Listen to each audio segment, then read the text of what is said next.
And the Lord spoke to Moses in the wilderness of Sinai, in the first month of the second year after they had come out of the land of Egypt, saying, Let the people of Israel keep the Passover at its appointed time. On the 14th day of this month, at twilight, you shall keep it at its appointed time. According to all its statutes and all its rules you shall keep it. So Moses told the people of Israel that they should keep the Passover. And they kept the Passover in the first month, on the 14th day of the month, at twilight, in the wilderness of Sinai. According to all that the Lord commanded Moses, so the people of Israel did.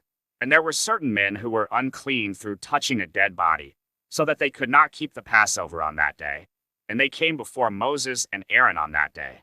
And those men said to him, We are unclean through touching a dead body. Why are we kept from bringing the Lord's offering at its appointed time among the people of Israel? And Moses said to them, Wait, that I may hear what the Lord will command concerning you. The Lord spoke to Moses, saying, Speak to the people of Israel, saying, If any one of you or of your descendants is unclean through touching a dead body, or is on a long journey, he shall still keep the Passover to the Lord. In the second month on the 14th day at twilight they shall keep it. They shall eat it with unleavened bread and bitter herbs. They shall leave none of it until the morning, nor break any of its bones. According to all the statute for the Passover they shall keep it. But if anyone who is clean and is not on a journey fails to keep the Passover, that person shall be cut off from his people, because he did not bring the Lord's offering at its appointed time. That man shall bear his sin. And if a stranger sojourns among you, and would keep the Passover to the Lord, according to the statute of the Passover, and according to its rule, so shall he do. You shall have one statute, both for the sojourner and for the native.